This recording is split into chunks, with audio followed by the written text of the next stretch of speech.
ಇದು ಸಿಹಿಗಂಚಿ ಮರ ಅಂತ ಹೇಳಿ ಪ್ರತಿ ವರ್ಷವೂ ಇದು ಹಣ್ಣಿನಿಂದಲೇ ಕೂಡಿರುತ್ತೆ.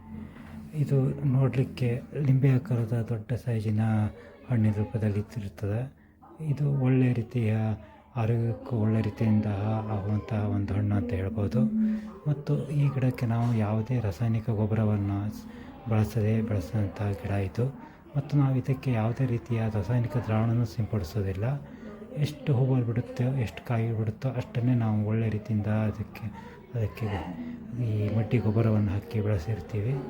ಇದು ವರ್ಷ ಪೂರ್ತಿ ಬಿಡುವಂತಹ ಒಂದು ಉತ್ತಮ ಹಣ್ಣು ಅಂತ ನಾವು ಹೇಳ್ಬೋದು.